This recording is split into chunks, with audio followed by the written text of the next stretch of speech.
Hello there and a happy Halloween to all of you today.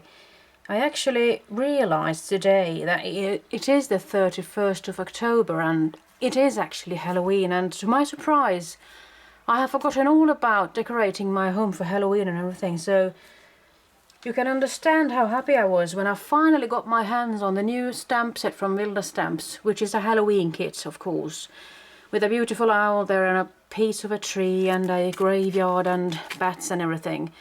So I started playing around with it and I wanted to master the masking technique, but as you can see here, it isn't as easy as it looks. It does take quite a bit of practice, and today isn't my day, but I just thought I'd show you the misadventures that I've had with it.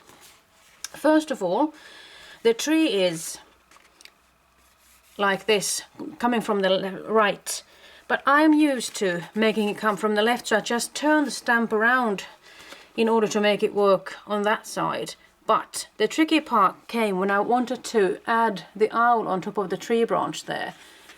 I did some masking. I did stamp the owl on a piece of a post-it note and I just glued it down and stamped and everything, but I still couldn't get it right. I did get the spiderweb right, of course, but, well, I tried things out here. In this case, this is the first time I did something. I did put the owl there first, put a masking bit of paper there, and then stamp the tree, but as you can see, I did get the tree too far low down. And in this case, I actually did manage to get it right, but there is something here that tells me that I haven't done a proper job. So on ahead I went and I tried to make it work with a different setting, let's say, with the tree on the right side and everything, and with the spider hanging in the thread there, and a piece of a graveyard. And this is a piece that I'm just stamping on just to get things going. And I started working on those bats and everything just to try the stamps out, really. And I had a piece of just a stamping paper, you see, when I was just going to clean up the stamping, and I realized that it could actually turn out into quite a funky card. So I thought I'd share with you how I did this. I have used distress inks and a bit of water afterwards, just to give it some sort of a bleach effect. So I hope I'll be able to show it to you without being too much out of frame. Sometimes when I get started, I'm just forget about myself and where I'm at, but let's see where I can end up this time. So it is Halloween, as I told you, and I won't be using the main stamps. I'll actually be using the side effect stamps, or that's your bonus stamps, if I could just find the clear block. So what I did actually was that I just inked up this graveyard scene. I inked it up really well with a VersaFine ink pad, and I just thought that I'd sort of place it where I wanted to be in the focus, and then I just continued stamping around it just to give this graveyard some depth, because there are many. I mean, it could be a hilly graveyard scene, I was thinking. As I can see now, there aren't that much room for spiders, but I'll just have to make it work. And the same thing goes for the spiders, of course. I just inked up the spider and put him here and there. And I do think that it turned out rather cluttered, but on the other hand, I just wanted to give some kind of a feeling of that there's an invasion of spiders. I mean, I, who hate spiders, am actually working with spiders here. That's pretty amazing, but since it's only a stamp, I'm sure that's why I can cope with it. Let's put the spiders down there like that. Let's see if I can add up something else later. So I've got the graveyard scene and the spiders, and now it's up to me to just put on the bats. And I'm just taking bats at random, putting them here and there, and just thinking that I'm going to create a massive invasion of bats. So that's really what we're going with these stamps. And I also think that it's rather fun to actually make use of the stamps that you perhaps don't think that you could use that as much. And I'm thinking that the stamps that I want to emphasize the most, I'm actually putting rather down because they are closer to the scenery here, so that they need to be a little bit more visible and clear stamped.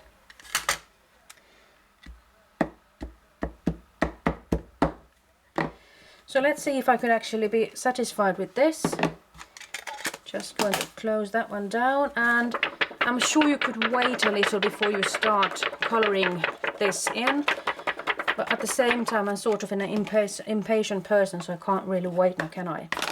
So I'll be starting off with some weathered wood, and I'll be creating, oh my goodness, there was a lot of blue there, leftover residue color from faded jeans, I'm sure. So this one is going to be a little bit darker.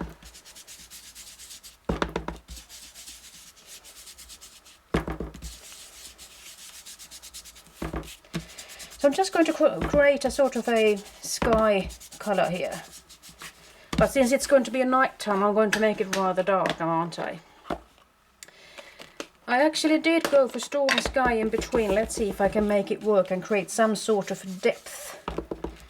When I did the first one, I just felt like the stormy sky didn't really do that much for me, but let's see if I can change my mind. And then I'll be going on the faded jeans, because this one is going to be really poignant, really strong. It gives it a really nice depth, it does. And as you can see, there's a bit of paleness there, so perhaps I ought to smoothen it out a little bit. And then I have to go in, I don't have to, but I'm choosing to go in with some Dusty Concord, because purple is one of the Halloween colors, and I also think that that gives it some sort of a nighty feel to it. And you know, sometimes you succeed with your coloring and sometimes you don't. I'm sure I'm a little bit stressed out making this video. I mean, I'm not sitting down just patiently thinking about what I could do. I'm just hurrying along with this video just for demonstrative purposes, really. And let's move on to something green. And the best thing with these distressings, of course, is that they blend well. All of the colors blend well. And they blend and make another color combo. So you get a sort of a, I'm not sure what you could call this color, but when you're adding on some green to blue and purple, well, it gets a little bit muddled up, and that's what I'm looking for. So let's see, I'm going to move on to some gathered twigs. I want some brownness to this as well.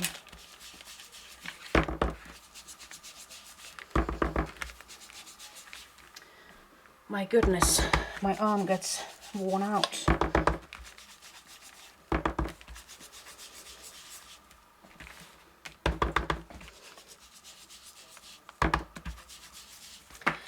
And I usually just finish things off by dragging some sort of an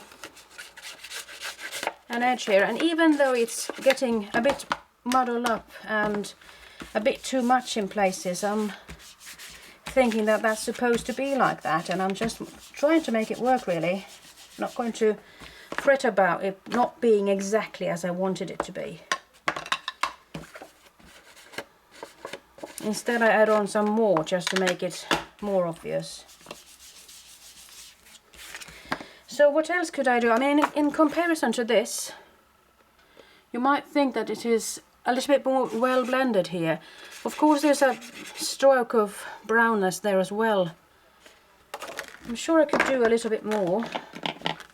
I think I'll go with the weathered wood. It's the lightest of the blues. And I mean, you could go on and on and on forever with these colors if you wanted to. Just mixing and blending them together. So the final thing that I'm going to do today, and I have to think about what I want to say as well. Could I use one of these other Halloween sets? Well, perhaps I could put that one there. Let's see. Or should I even go there with that tombstone? Because it's actually ending up on the right side. Let's see if I can make it work. I'm just a little bit afraid that one of the spiders is going to come into this, but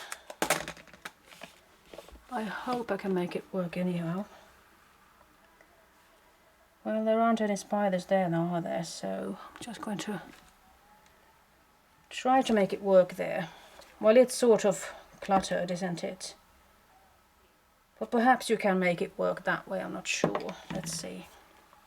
So the final thing is that I'm just going to drop some water to my fingers. And in this case I'm just using my water brush. Because what will happen in this case is that you will actually get a bleached effect as it dries. And you can just leave it to self-dry as I did this with this one. And it sort of creates a nice looking effect there. You can see that the color is starting to bleach up already. And depending on how much of an impact you want, you can of course go wilder and just squeeze out even more water.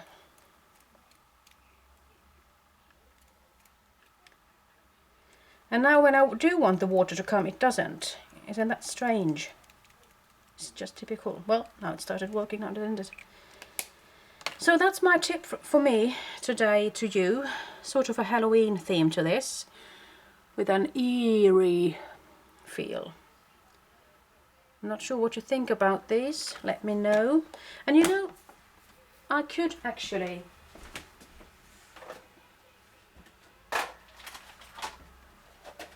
finish things off as I usually do with a black line around it, and I'm just taking a bit of a sponge really and dragging in some ink, and this one gives it a so smooth and soft a look, but it's at the same time it really makes it pop. So if I were to place this on a bit of a cardstock, it will really lift up nicely. Of course you could go in with some black soot if you wanted to also, just to highlight and make it more murky and dark and eerie.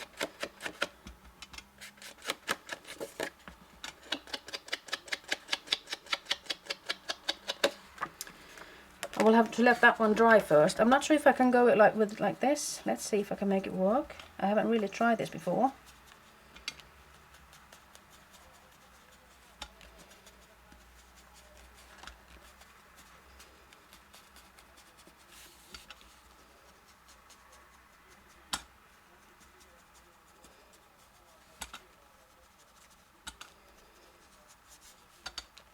And all of a sudden she became quiet. What do you give me for that?